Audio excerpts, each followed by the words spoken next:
we were put out on our butts. We didn't have a long business planning cycle. We didn't have any clients. When we went on our own, we were intellectual capital of the bank. So we literally called or picked up the HBJ's book a list and started cold calling successful families. Brandon Henry advises Texas business families with real companies and real wealth. His pitch starting out? The pitch was, you're rich, your tax plan sucks, give us a chance to prove it, and if we can't, we'll give you your money back. And that really seemed to resonate.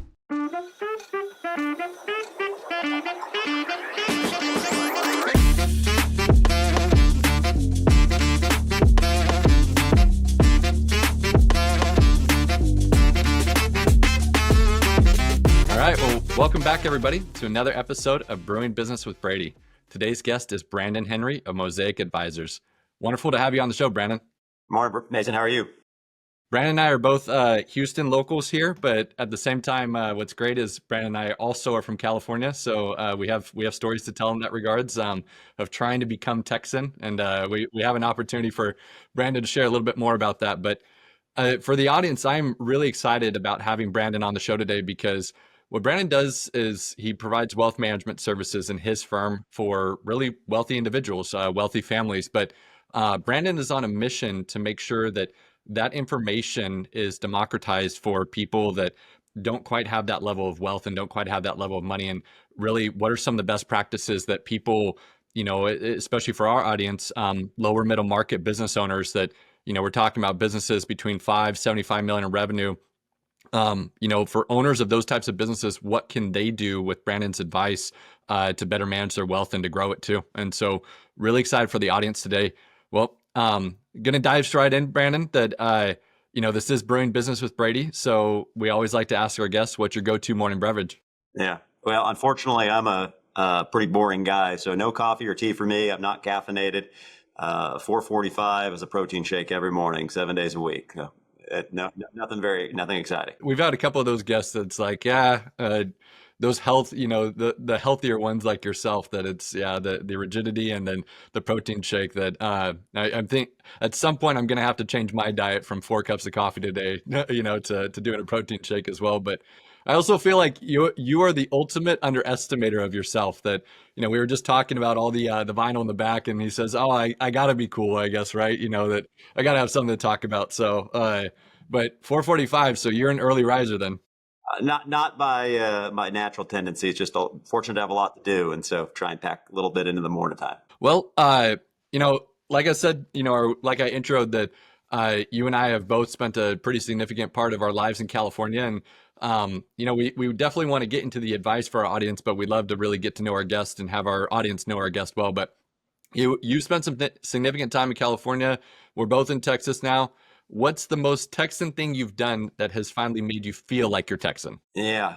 So I've been here since 2005, was snookered into moving to Texas based on a Money Magazine article that said Sugar Land was the best city in the country to live. And even in the early 2000s, California was just so incredibly expensive. I knew I wanted to make a move east. I didn't know I was going to move quite this far south. So now that I've been here 20 years, I'm officially allowed to say y'all. And I've slipped that in twice in 2025. And so starting to feel pretty Texan. Other than that, a little cowboy cosplay once a year on Go Texan Day, only time I break out the boots. And that's about as Texan as I get. I own a home here, own a business here, employ lots of folks here. So I'm here to stay. Fair enough. Yeah. Got here a little before the most recent rush. So I feel like most natural Texans don't give me quite the side eye that some other Californians get. You've been here long enough that, you shouldn't get crap for it. I was to that point. I was so excited the other day that about a month ago, we've been here for about 2 years, but my oldest, my kids are bilingual, and my wife's side is Chilean, I should say, but all of a sudden, my 7-year-old, my wife and I were on the couch and said, "Hey, what are y'all doing?" I was like, "Yes, okay, we've officially made it that she can call herself Texan now." So fair enough, good deal. To kind of get into the business side of things a bit here, what inspired you to found Mosaic Advisors? That it's a pretty boutique niche firm and what you've created, and really would love to get some background on what the origination story behind it. So it's easy to look backwards and connect the dots. It sure hadn't felt like it was all well organized and planned, living it forward. So today we serve about 35 families, all first generation entrepreneurs. Most of their wealth is in their operating business. And we charge fixed fees for advice. So we don't manage money. We don't sell any products. We don't draft or prepare legal documents or returns. Our job is to quarterback and orchestrate all of the various professionals that these families require, kind of the general contractor model. And before we went out on our own, my partners and I were employees of a big bank. We travel around the country doing tax planning for business owners. I would know these families for approximately 11 minutes before I'd get on a whiteboard and draw some boxes onto a whiteboard and hopefully sound smart. I would leave. They would have no team or infrastructure to actually implement the plans. And the idea was that we would add value and maybe a family would make a bigger deposit or take out a larger loan with the bank. And in 2011, they came to us and said, it's a nice service. We get good feedback, but we don't charge for this. And as a consequence, it's not profitable. And Brandon, you've been on 111 round trip flights this year. It's pretty expensive carting you all over the country. So we're going to shut the division down. So we were put out on our butts. We didn't have a long business planning cycle. We didn't have any clients. When we went on our own, we were intellectual capital of the bank. So we literally called or picked up the HBJ's book a list and started cold calling successful families, kind of lower middle market, family-owned businesses. And the pitch was, you're rich, your tax plan sucks, give us a chance to prove it. If we can't, we'll give you your money back. And that really seemed to resonate. And the reality for us was, and continues to be, that these successful families' lives are super complicated.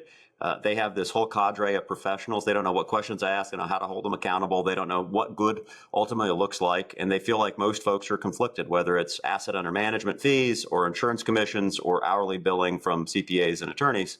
So if we can inject ourselves in the middle, we're not competing with any of them. So we get to learn from them, but we're also hopefully serving as a force multiplier for good. And so the real short answer is crushing insecurity. I didn't want to go build a business where I had to compete with the Goldmans and the JP Morgans and the Northerns of the world. I want to build a business where I could refer to them, collaborate with them, and learn alongside of them. And so that's the business we've got today, kind of 14 years later. Walk me through, you said something in there that I think will really, that does resonate with our audience, quarterback and general contractor model.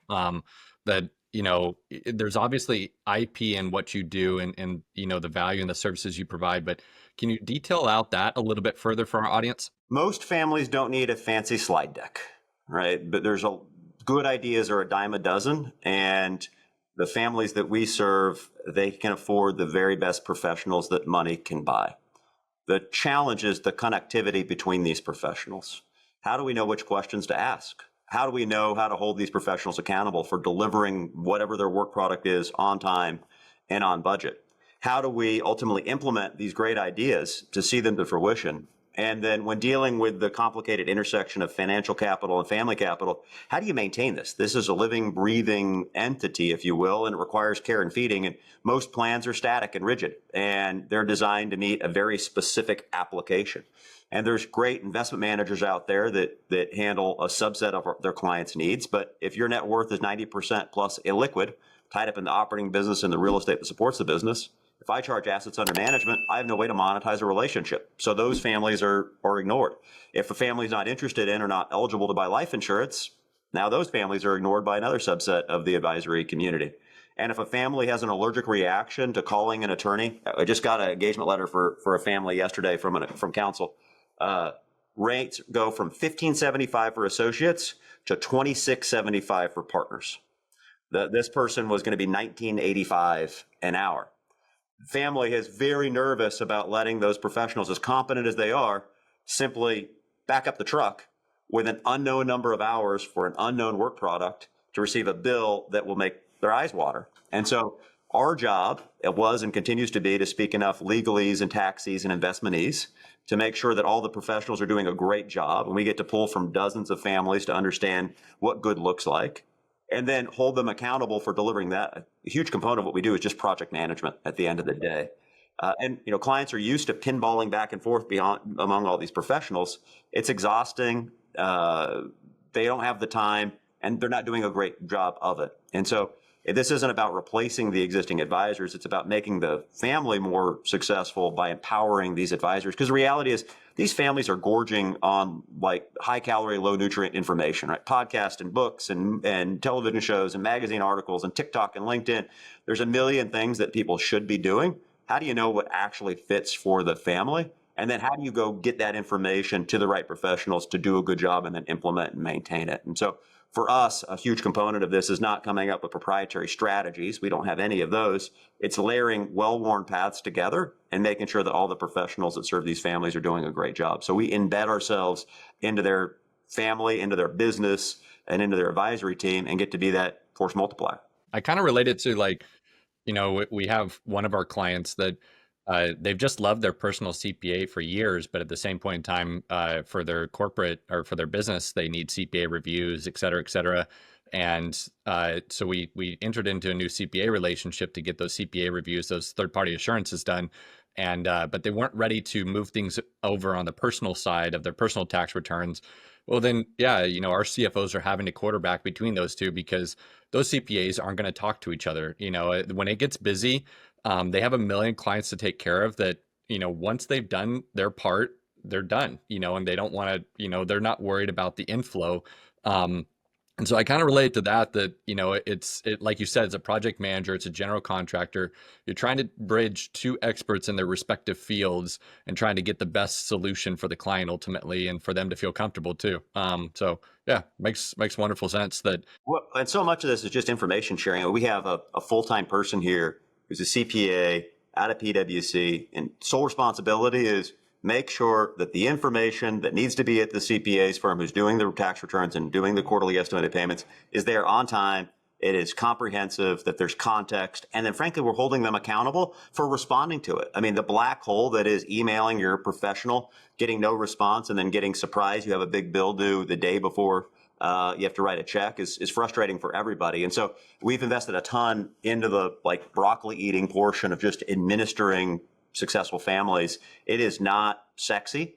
To a large degree, it's not sophisticated. It's about focus and persistence. And for the families that we serve, their business is the economic engine. Like all of those other assets is the financial exhaust. I don't want to diminish the importance of their investment portfolio, their insurance products, or frankly, the second home in Aspen. But those are rounding errors in terms of what's actually going to propel the family forward. And so let's focus on the things that actually move the needle. And then let's do a good job and be competent with the rest. But let's really pay attention to the things that if we can make incremental improvements, not only to pay for ourselves, but set the family up long-term for success. Makes complete sense that, yeah, I mean, just the nature of, I worked in financial services right out of college for a little bit, and you're learning, and you have to have this personal financial advisor, and then you have to have this estate plan attorney, and then you have to have your CPA, and without a service like yours, a business owner is expected to play that quarterback role amongst all of them, and yet they don't have an expertise in it. That's why they're reaching out to the experts, and they're trying to bridge gaps between the two. And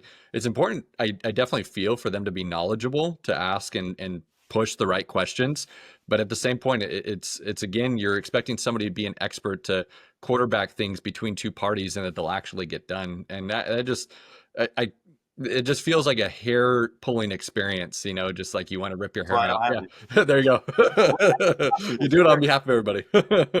There's a little bit of a misconception that you can have a succession plan, or you can have a business plan, or you can have an income tax plan. You're a business owner. It is all smashed together, and your business plan affects your investing strategy. It affects your income tax planning. So I joke, you don't know where the conference room table ends and the dining room table begins. Like it's just one continuous planning session.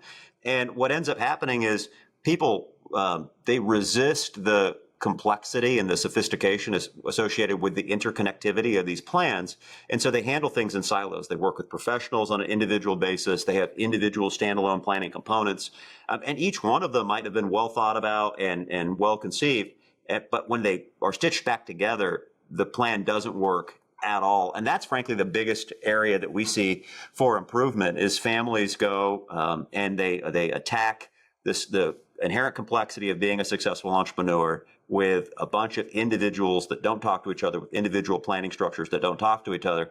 And then when they have to go take down a bank loan, or they're trying to transition the business from one generation to the next, or they've got to make their income tax bill, or they're trying to kick cash flow out of the business, all of these things that should be fundamental to any successful entrepreneur's life, become very, very complicated. And that rigidity causes frustration and frankly ends up having families just get tired with the whole enterprise. Like there's no question if creditors went away tomorrow and all kids were grounded and hardworking and estate taxes disappeared, like none of the planning infrastructure, LLCs, partnerships, trusts, all that stuff would evaporate overnight. Like this is a necessary evil. No, 100%. That like it's and I know that there's firms that try to provide a lot of services in-house, but I still feel like it's a lot of the same thing that, the old adage that, you're a generalist of many, but a specialist in none, right?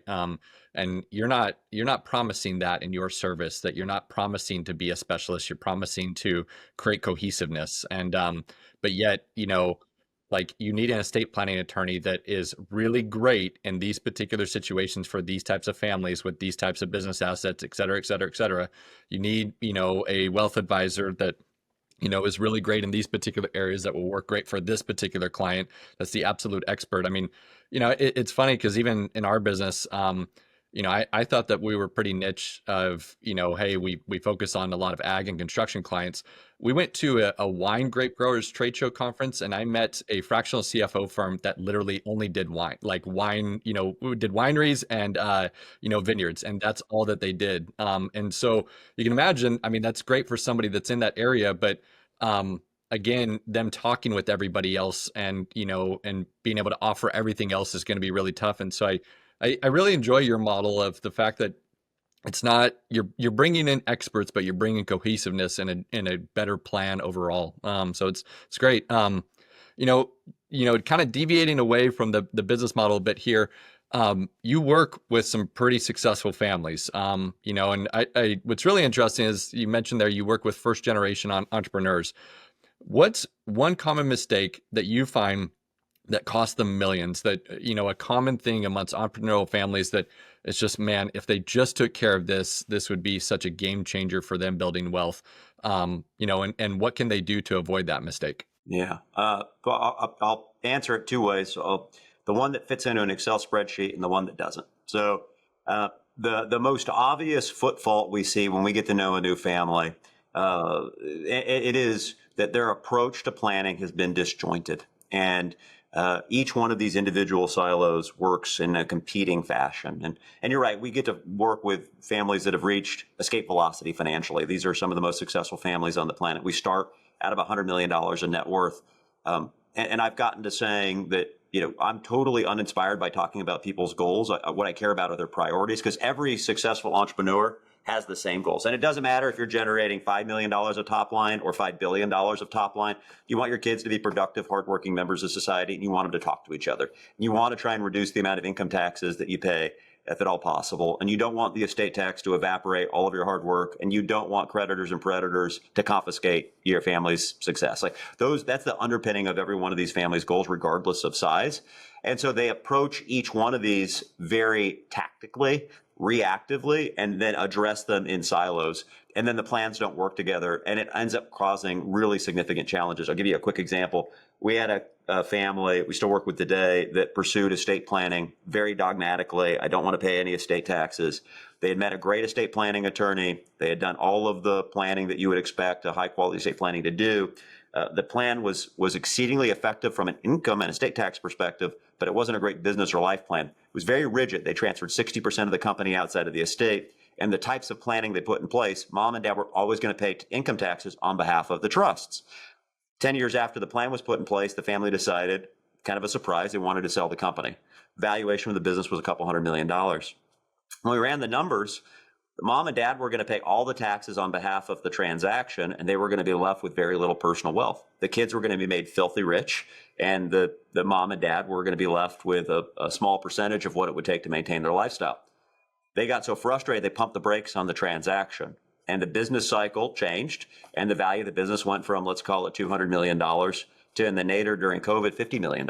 Now, they've climbed their way back up, and a lot of this wasn't their fault. There was some weather-related issues as well that attacked it. But imagine that peak to trough experience, all because they put a rigid estate tax plan in that was supposed to amplify and help the family, ended up forcing them to make really bad business decisions. So without question, it's the rigid siloed nature that people attack planning that causes millions of dollars. These structures don't talk to each other, but they influence each other.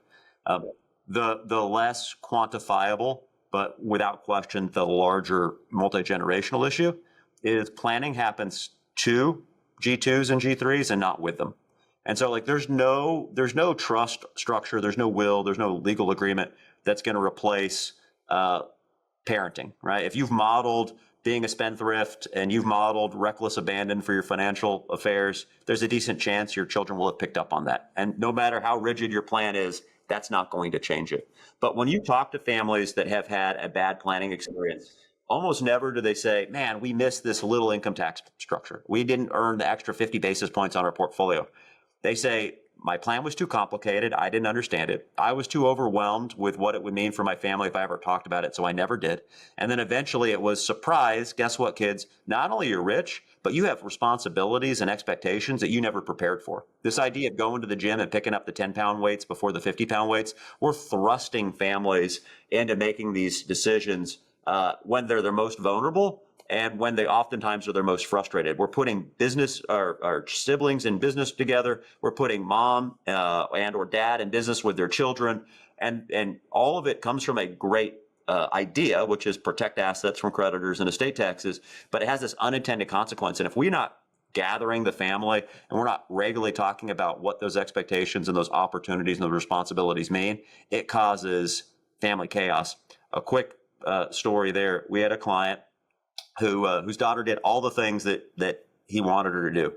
She went away, she got an undergraduate degree from a great school, went and got a master's degree from a great school, and pursued her vocation. Well, she got a master's in French, and she was teaching French at a private school here in town. She was making about $30,000 a year, but her lifestyle was not $30,000 a year. So mom and dad were supplementing her, and they were getting very frustrated that they were having to supplement her. Why wasn't her lifestyle congruent with her earnings? But she didn't ever grow up with a lifestyle that would fit $30,000 a year. And very sadly, dad passed away in his early 50s. And daughter was in her late 20s. And when dad passed away, she was thrust into being the CEO of a very large manufacturing company. She had no interest in being the CEO. She just happened to be the eldest child. She had no experience. She resisted all the way. And she was ultimately put in business with her mom as well because her mom had some ownership. Mom and daughter fought like crazy because the business went into structural decline. Daughter had a nervous breakdown. Business that ultimately was sold for pennies on the dollar. That could have been avoided with regular and ongoing communication. Daughter would have been very comfortable saying, I don't have any interest in this. Mom would have been very comfortable saying, I don't want to work for my daughter. But yet the tax plan was really strong. They crossed all of the T's and dotted all the I's, but it wasn't a good family plan. And we see that all of the time. And that happens at $5 million of top line revenue and $5 billion of top line revenue. These are the same kind of universal challenges. Yeah, I was talking with an estate planning attorney the other day, and she mentioned, she just said, she just wished more clients would sit down with their kids and say, what do you want? Like as simple as that. What do you want? And to plan around that. But I completely understand what you're saying. That, yeah, that is just a really wonderful example. And I think that there's all the best intentions behind it, right? That you're wanting to do right by your family and to carry on the wealth, et cetera. But like anything, especially if they're adults, I mean, whether they're kids or adults, that they're still making their own life decisions. And I've seen even my own family that had grandparents that passed away, and yeah, money changes discussions really fast. Money changes motivations really fast, and money can destroy your relationships really fast. And all of those things that might be unintended, do end up happening. But I kind of, I'd like, going back to a bit of Mosaic Advisors, like I like what you all are doing, because even from personal experience, like we've seen and been a part of, business owners that are selling their company. Like you brought up some really good examples of, companies going through transactions and those dynamics changing, but also the reality that sometimes, hey, investment bankers are an absolute necessity, when you are bringing in M&A advisors, are an absolute necessity when you're bringing your business to market. But let's be honest, right? That they also have an incentive too, right? And having you all as a part of the team and having these third parties that are seeing different scenarios of how to make it work, and you're not influenced by whether that business sales or not, and whether that transaction happens or not. You're simply going to be part of making the best decision. I think that that's really fundamental. And a lot of, I don't think that everybody always sees it that way. That there's a lot of the term advisor thrown out, but yet if you look at the fee structure, it's like, are you incentivized as an advisor, or are you incentivized to sell me something, right? And sadly, a lot of it is incentivized to sell something, right? And so it's important that they still may be an expert in what they're doing, but you kind of got to have a third party oversight as to making sure that, hey, this is kosher, that they are going to tell you everything good about what you're doing, but not help you see all the negative consequences, because every decision in life has a pro and a con. Everyone, right? Everyone does. And yeah, the discussion of the cons isn't always brought up enough. It's always about the pros of the decisions made, right? So there's one of my favorite quotes from Buffett is, "You wouldn't ask a barber if you need a haircut." All right. We believe that incentives are perhaps the most powerful force in the universe. And when we organized Mosaic, the one differentiator that we had then, and we still have today, is we charge flat fees for advice. We're agnostic as to the complexion of assets, whether the family buys or sells, whether they take down debt, they reinvest. Doesn't matter to us. Our job is to help them make better decisions. And you're right. Everybody in the client's ecosystem, including us, has conflicts. They happen on a continuum. One of the terms that we hear all the time is that, quote unquote, I'm a fiduciary. Well, not everybody's fiduciary status is the same, right? If our goal is to neutralize as many conflicts as possible, then you have to look at the way that the individuals get paid, and to pick on, but not intentionally, to pick on the investment advisory community specifically. There's been an evolution from stockbroker to financial advisor to financial planner to wealth manager to now oftentimes referred to as family office. And with the designations like CFPs and CFAs, we have people who are legally and financially obligated to recognize conflicts of interest and to do what they can to err on the side of caution for the family, not for themselves. But they haven't staunched the conflict of interest completely. It's still there. It's just simply saying, if there's a jump ball, I'm going to do my best to make sure it's tipped towards the family and not tipped towards myself. But families recognize this, even if they can't articulate it. And so one of the regular questions that we get, and here again, life's about trade-offs, so this is universal throughout the whole entrepreneurial ecosystem, is how do I think about using debt in my business? We're having a conversation right now with a client who's got about a $10 million outstanding facility. The business is doing fabulous. And he's having a conversation with us about, should I pay it down? I know it's not the best way to generate excess returns, but I just don't like having it. It's just a kind of an emotional thing. And the investment advisor that manages the portfolio that we work with and ultimately reports to us, his strong inclination is to keep the debt outstanding. And he was able to come up with a justification. Hey, you're borrowing at X, you're deducting Y, and the portfolio is going to grow at Z. And so over time, you're probably going to have more wealth. And I think he's right. If you're solving for that bottom right-hand Excel, cell, he's absolutely right. But the client just feels uncomfortable. And our advice was, and it's pretty unsophisticated, you're rich. Do what you want. Like your kids have got plenty of money. We don't care one way or another. I can justify you keeping the debt outstanding because it makes mathematical sense. But if it's causing you an ounce of discomfort, and if you're even remotely interested in transitioning this business to your spouse, if something were to happen to you, and you know for sure she would be uncomfortable, and who knows what the environment is at that time, let's pay this down over the next couple of years, which means that your advisor is not going to get the next $10 million to invest, right? So we gave them a $50,000 haircut over the next several years.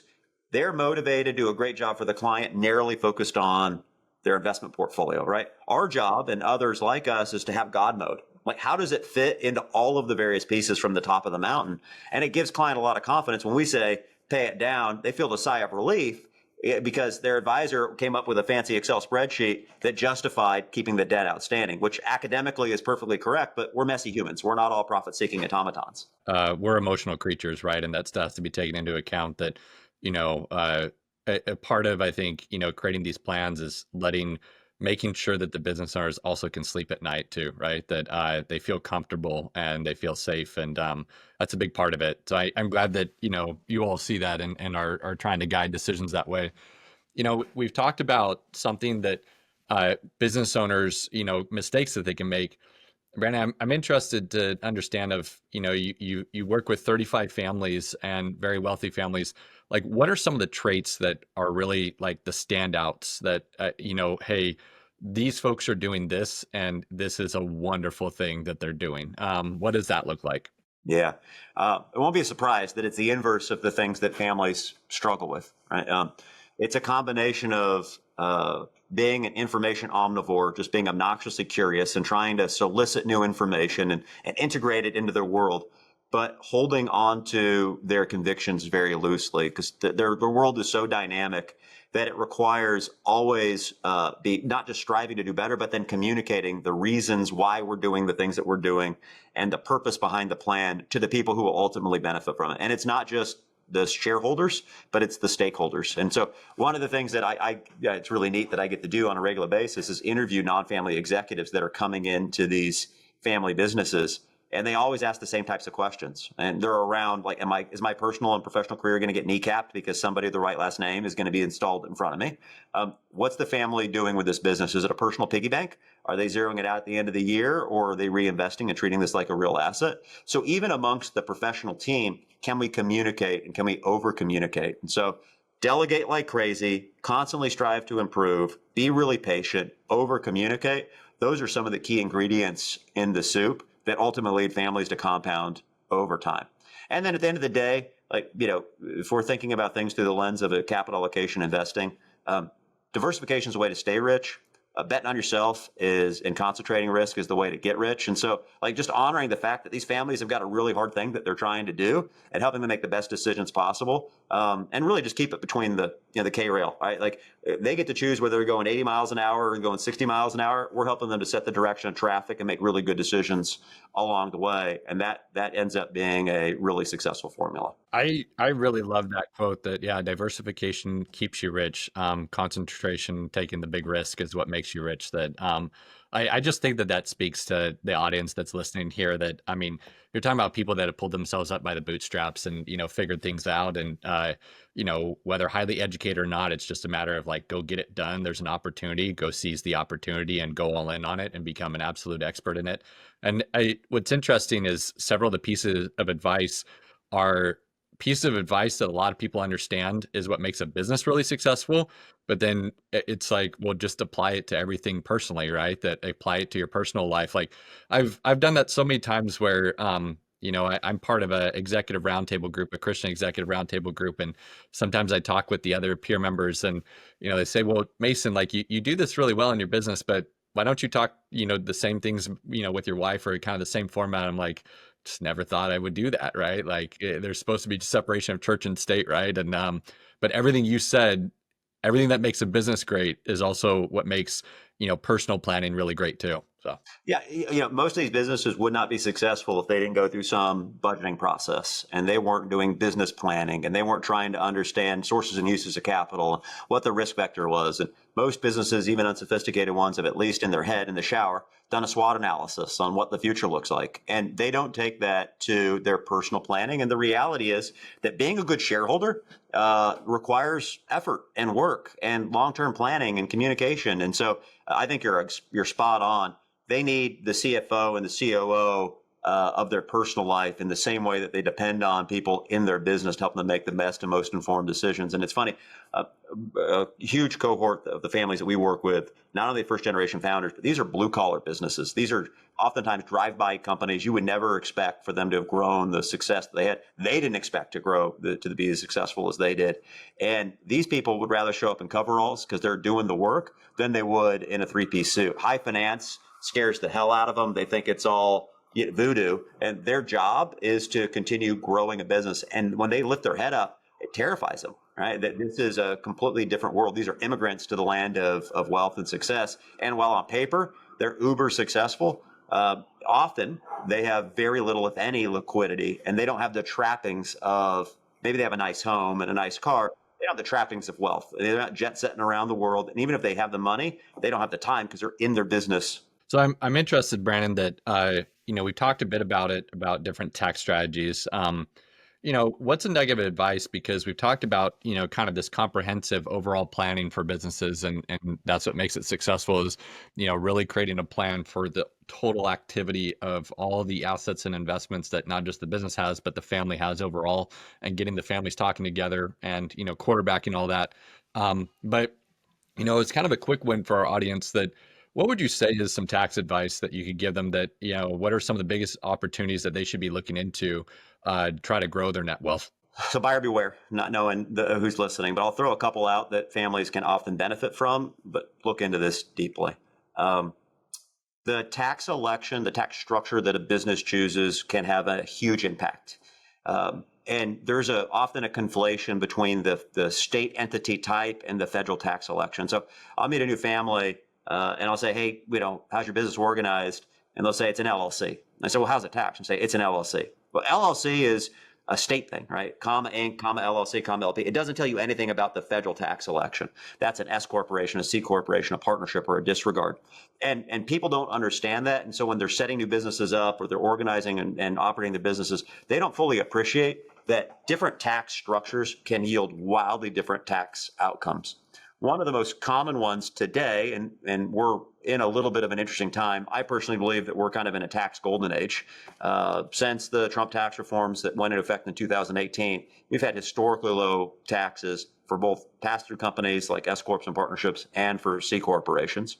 And we've had the highest estate tax exemption we've ever had, and it's growing every year. And there's a lot of people that believe, and myself included, that we're likely to get an extension of those rules through probably the next 8 to 9 years. And so when we look at today, one of the biggest components of closely held businesses is pass-through structures. And one of the biggest tax benefits is something called QBI, qualified business income. It effectively takes the top tax bracket from 37% to 29.6%. It's monumental. A lot of families are not optimizing for that. They don't even know it exists. And B, if they do know it exists, they're not optimizing for it. And so different entity types will allow you to manage and manipulate your tax payments in such a way that you might be able to qualify for it. And so that you could save completely legally with no risk up to 20% of your total tax bill by understanding and managing QBI. The other kind of cousin to that would be C corporations. So if you're building a business with the intent to sell the business, and that is the objective, and you're planning to reinvest back into the company while you're working to build the business and sell it, there's another tax code section called 1202, sometimes referred to as QSBS or Qualified Small Business Stock. I am surprised by how many very successful entrepreneurs don't know about this and never talked about it. But the broad brushstrokes are, and there's lots of pitfalls, so work with a qualified tax professional. But if you create the C corporation, and it was always a C corporation, and you grow this thing and you sell it, and when you started the company, it was worth less than $50 million, which is likely the case for most people, you might be able to sell it with little to no capital gains tax at all. And along the way, you're compounding at a 21% tax rate instead of a 29.6 or a 37% tax rate. And so for families who think there's an exit in the future, it might be worth doing some planning. Now, you have to hold on to the company for 5 years, and so it does require some foresight. But what a wonderful outcome to take your hard work, compound it at a lower tax rate, and then exit, if that's the case, without any tax consequences. Got to sell the equity. Lots of potential places where this doesn't go right. But what an amazing tax outcome. And then lastly, when it comes to investing, for families that have been deploying capital, the incredibly low-hanging fruit is tax loss harvesting. This has been democratized. There's a lot of folks that say, I tax loss harvest out of a portfolio, but I only do it in November or December. That makes no sense to me whatsoever. Tax losses are an asset. You should be harvesting throughout the year. Now, you don't want the tax tail wag the dog, so don't make bad investment decisions, but there are ways to streamline and automate this that are effectively no or low cost. And so families can be building up these tax assets, because if you pass away with a big loss, those get wiped out. And so as a consequence, let's pay attention to that throughout the year. And then I'll close with one estate tax concept. The estate tax exemption day is like $28 million, and it's going to go up by a couple $100,000 a year, likely for the next several years. That means most families don't have to worry about the estate tax. But there is a concept called the adjustment to fair market value, Section 1014. Basically says if I own an asset at my passing and I give it to somebody else, I give it to them at the value of my passing. If they sell it the very next day, no tax. So the scenario would be I own shares of Coca-Cola. Today, if I sell them, I pay tax on the difference between my basis and the current value. If I do that the day before I pass away, I owe tax. If I give it to my family and they sell it the day after I pass away, I have no tax. And so there's a lot of folks that have done estate planning back in the times when the estate tax exemption was much, much lower. And today, they'd actually be better off owning those assets personally getting the step up to fair market value because their business has grown or their real estate assets have grown, and having their family sell it after they pass with zero tax versus have it owned by a trust.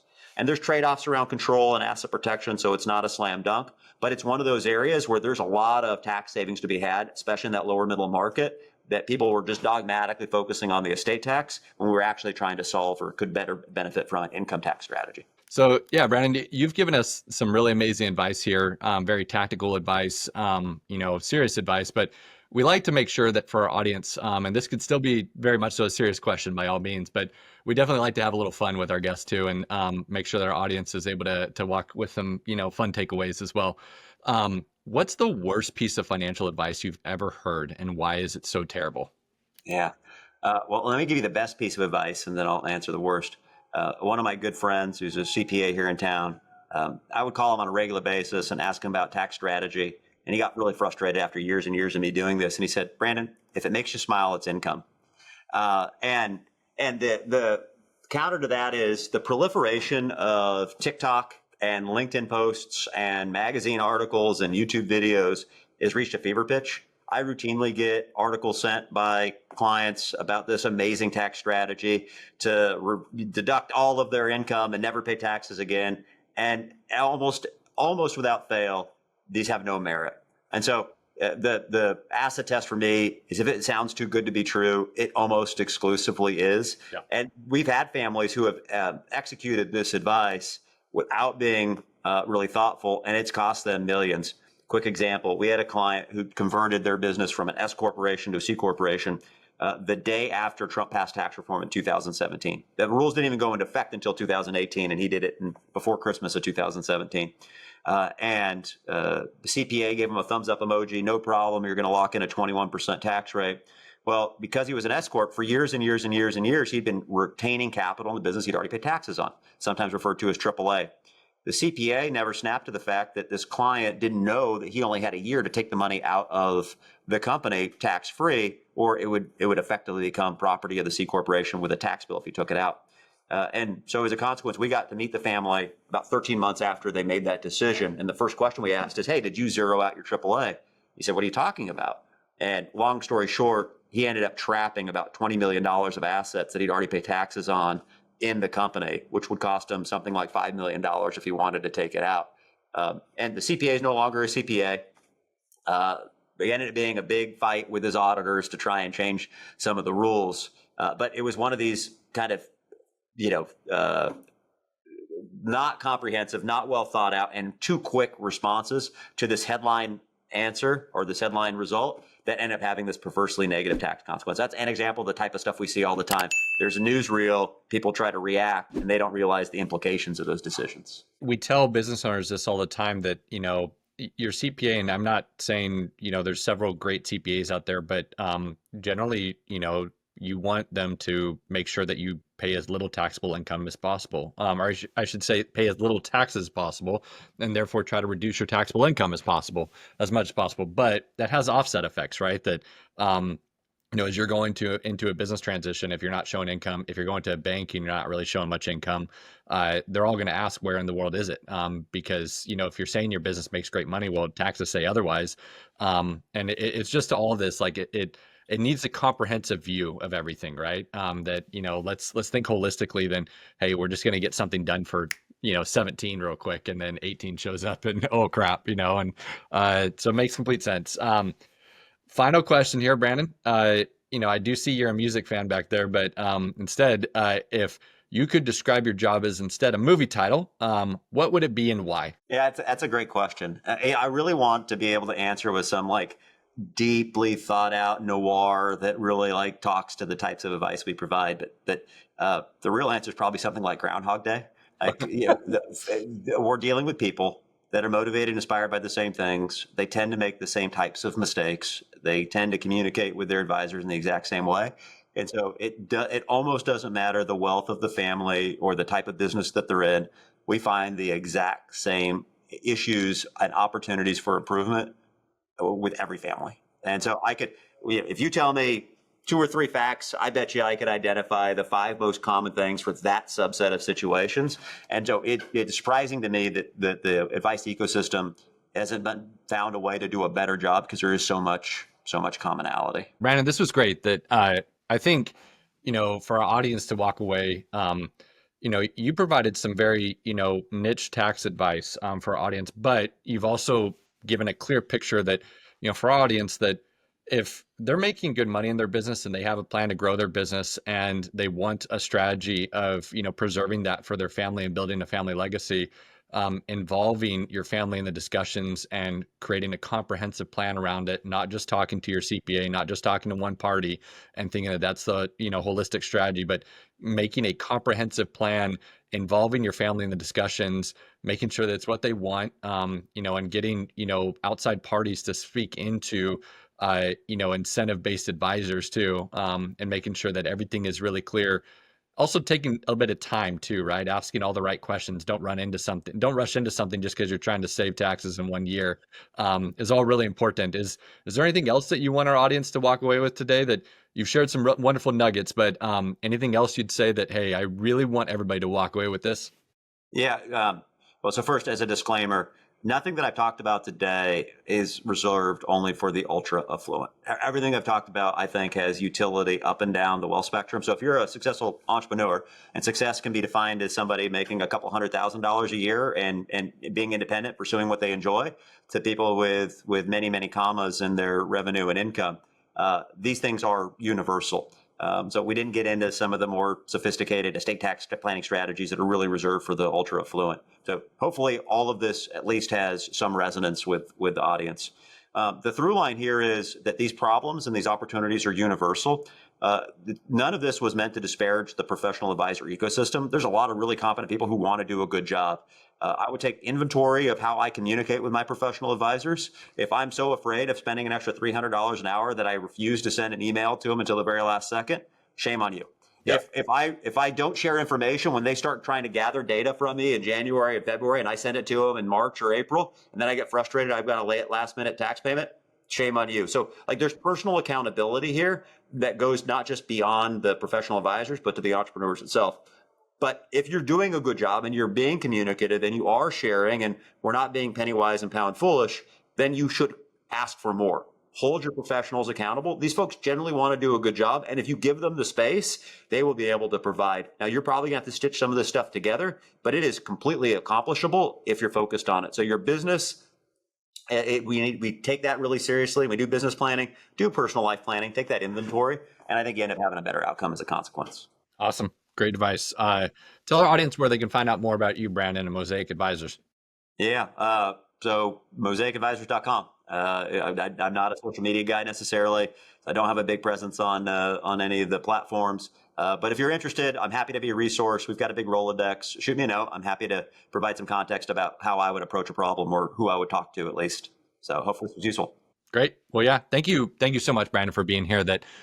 Distilling this advice, like you said, that it's not just advice for really high net worth, but, a lot of our audience is lower middle market business owners that this is their first, rodeo of building a business and they're getting to that point where they could be high net worth. And you've just provided and distilled a lot of practical advice for people. So this was wonderful. Thank you so much for joining us today.